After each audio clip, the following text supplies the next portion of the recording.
एक काम करो, अपने फ़ोन का स्क्रीन टाइम अभी चेक मत करना, क्योंकि चांसेस है कि जो नंबर तुम देखोगे वो तुम्हें अनकंफर्टेबल कर देगा। और सबसे इंटरेस्टिंग बात, तुम्हें पता भी नहीं चलेगा कि तुम्हारा दिन कब चला गया। सुबह उठते फ़ोन उठाया, कुछ स्क्रॉलिंग हुआ, कुछ काम हुआ, डिनर हुआ और रात को सोने से पहले एक अजीब-सा फीलिंग आया, आज भी कुछ हुआ नहीं, जो करना था वो हुआ नहीं। ये फीलिंग पहचानते हो?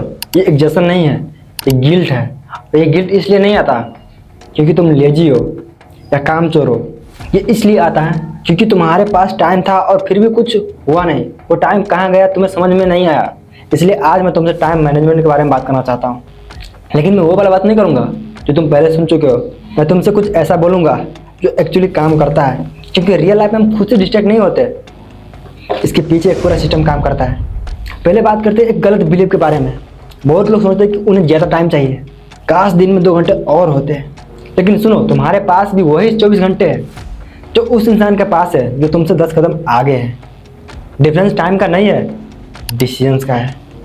तुम्हारे फेवरेट क्रिकेटर के पास भी 24 घंटे है, उस बंदे के पास भी जो 25 साल में स्टार्टअप खड़ा कर लेता है उसे भी 24 घंटा है। तो प्रॉब्लम टाइम की क्वांटिटी नहीं है, प्रॉब्लम ये है कि हम टाइम को कैसे ट्रीट करते हैं। ये समझो, एक ऑफिस में अगर पैसे की जगह इंसान काम कर रहे होते और उन्हें कोई ट्रैक ही नहीं करना होता कि कहाँ गए, तो वहाँ क्योस होगा। वही तुम्हारे दिन के साथ होता है। पैसे का हिसाब हम रखते हैं, एनर्जी का हिसाब कभी कभी रखते हैं, लेकिन टाइम का हिसाब वो बस हो जाती है। और जब चीज़ें बस हो जाती है तो वो तुम्हारी मर्जी से नहीं होती, वो सर्कमस्टांसेस की मर्जी से होती है। तो पहला काम जो मैं करता हूँ वह है अपने दिन का एक हॉनेस्ट ऑडिट। कल का दिन याद करो, एक कागज लो, नोट्स ऐप खोलो और एक कॉलम में लिखो हर वो चीज़ जो तुमने की, घंटे के हिसाब से नहीं, बस रफली। सुबह उठे कितने बजे, फोन स्क्रॉलिंग कितना टाइम, गेटिंग रेडी कितना, काम या पढ़ाई कितना एक्चुअली हुआ और कितना बस मैं काम कर रहा था जैसे फील हुआ। एक्सरसाइज बोरिंग लगती है, लेकिन जब पहली बार लोग ये करते हैं तो जनरली शौक होता है, क्योंकि हम एस्टिमेट में बहुत गलत होते हैं। हम सोचते हैं मैंने आज 4 घंटे पढ़ा, लेकिन एक्चुअली 4 घंटे में से 1.5 घंटा फोन था, 40 मिनट चाय बनाना और पीने में था, और रियल फोकस्ड काम था शायद 1 घंटा 20 मिनट। और इंटरेस्टिंग बात यह है कि हम अपने प्रोडक्टिव टाइम को अक्सर रियलिटी से ज़्यादा समझते हैं। मतलब जो तुम सोच रहे हो मैं 6 घंटे काफ़ी काम करता हूँ, वो अक्सर उससे काफ़ी कम होते हैं। जब ये क्लियर हो जाता है तब एक स्ट्रेंज रिलीफ मिलती है, क्योंकि अब तुम अपने आप को लेजी नहीं बोल सकते, तुम सिस्टम को फिक्स कर सकते हो और सिस्टम फिक्स होता है। अब मैं एक चीज़ बोलूँगा जो बहुत लोगों के लिए पर्सपेक्टिव शिफ्ट करती है।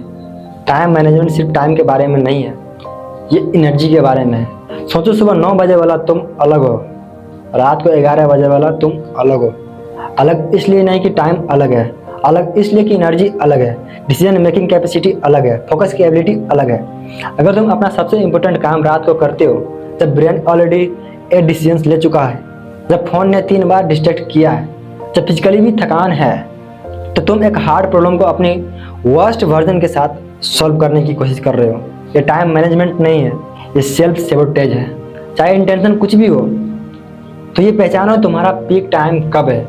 सबके लिए अलग होता है। कुछ लोग सुबह वाले होते हैं, कुछ लोग लेट मॉर्निंग में बेस्ट परफॉर्म करते हैं, कुछ के लिए शाम का वक्त ज़्यादा क्लियर होता है। ये फाइन करना तुम्हारा पहला रियल टाइम मैनेजमेंट डिसीजन है। और पिक टाइम चाहे वो 2 घंटे हो या 3, वो होता है सिर्फ तुम्हारे डीपेस्ट काम के लिए, वो मैसेज के लिए नहीं, वो मीटिंग्स के लिए नहीं, वो देख लेने वाली चीज़ें के लिए नहीं, वो सिर्फ उस काम के लिए जिसमें तुम्हारा फ्यूचर है। Everything begins with a thought. सिर्फ एक थॉट काफ़ी होता है पूरे दिन को सही या खराब करने के लिए। तुम सोचते हो बस थोड़ी देर के लिए देख लेते हैं, थोड़ी देर के लिए कर लेते हैं, बस थोड़ी देर के लिए चला लेते हैं। ये थोड़ी देर वाला थॉट तुम्हारे समय को और तुम्हें बर्बाद कर देगा। इसलिए जब भी दिमाग में ये थॉट आए कि बस थोड़ी देर के लिए कोई ऐसी चीज़ कर लो जो ज़रूरी नहीं है, उसी वक्त इस थॉट को, उस फीलिंग को मार दो, या कुछ सेकंड के लिए चुप हो जाओ, शांत हो जाओ, या तुरंत किसी और चीज़ के बारे में सोचने लगो जो एक्चुअली इम्पोर्टेंट है। इससे तुम्हारे पूरे दिन में काफ़ी सारा टाइम बचेगा। और एक सिंपल रूल, अगर कोई काम तुम 5 मिनट के अंदर कर सकते हो तो उसे पहले ही कर लो। इससे तुम्हें मोटिवेटेड फील होगा, तुम्हें लगेगा आज तो हम एक के बाद एक काम किए जा रहे हैं। ये छोटी जीत तुम्हें मोमेंटम देती है, और मोमेंटम वो चीज़ है जो प्रोक्रास्टिनेशन को तोड़ता है। अब टू डू लिस्ट की बात करते हैं, क्योंकि ये सबसे कॉमन एडवाइस है। लिस्ट बनाओ, और फिर भी मोस्ट लोगों की लिस्ट रात को अनफिनिश्ड पड़ी रहती है। क्यों? क्योंकि टू डू लिस्ट एक विश लिस्ट होती है, शेड्यूल नहीं। तुम लिखते हो जिम, प्रोजेक्ट का एक सेक्शन, 3 ईमेल्स, कजिन का कॉल, बुक पढ़ना, ग्रोसरी, और ये सब एक ही कॉलम में होता है, जिससे सबके सब तुम्हारे लिए इम्पोर्टेंट हो और इक्वल टाइम लगेगा। रियल लाइफ में जिम का मतलब है 1.5 घंटा, इंक्लूडिंग ट्रैवल, प्रोजेक्ट का सेक्शन मतलब 2 घंटा फोकस्ड काम। ग्रोसरी, अगर तुम मार्केट में कुछ लेने जाते हो तो सिर्फ 45 मिनट। ये सब एक दिन में फिट नहीं होते, स्पेशली जब लाइफ के बीच में आते हैं अनएक्सपेक्टेड चीज़ें। तो फिक्स क्या है? फिक्स ये है कि सिर्फ काम की लिस्ट मत बनाओ, हर काम को एक फिक्स टाइम दो। जैसे कि मीटिंग के लिए 1 घंटा, राइटिंग के लिए 45 मिनट, ईमेल्स के लिए 20 मिनट। फिर अपने दिन को देखो कि ये सब सच में तेरे पास अवेलेबल टाइम में फिट हो रहा है। अगर नहीं हो रहा तो खुद को ब्लेम करने के बजाय बस डिसाइड करो कौन सी चीज़ अभी इम्पोर्टेंट है और कौन सी चीज़ हम कल भी कर सकते हैं। क्योंकि टाइम मैनेजमेंट का मतलब ये नहीं है कि तू हर चीज़ कर लेगा। टाइम मैनेजमेंट का मतलब है कि तू सही चीज़ों को सही वक्त देगा। एक और चीज़, जो लोग टाइम मैनेजमेंट में जेन्युइनली बेटर होते हैं, वो हर रात या हर सुबह सिर्फ 3 चीज़ें डिसाइड करते हैं जो आज होनी चाहिए, सिर्फ 3, बाकी सब बोनस है। साउंड सिंपल, लेकिन साइकोलॉजिकली ये काम करता है, क्योंकि तुम्हारा ब्रेन एक क्लियर टारगेट देखता है और कंप्लीशन का जो फीलिंग आता है वो मोमेंटम बनाता है, गिल्ट नहीं। अब बात करते हैं उस चीज़ की जो हर सिस्टम को तोड़ती है, distraction.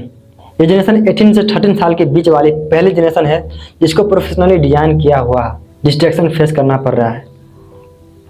Instagram, YouTube, WhatsApp, reels, इन्हें बनाने वाले लोग वर्ल्ड के बेस्ट इंजीनियर्स हैं और इनका काम है तुम्हारा अटेंशन को पकड़ना और रोकना। ये पर्सनल नहीं है, ये बिजनेस है।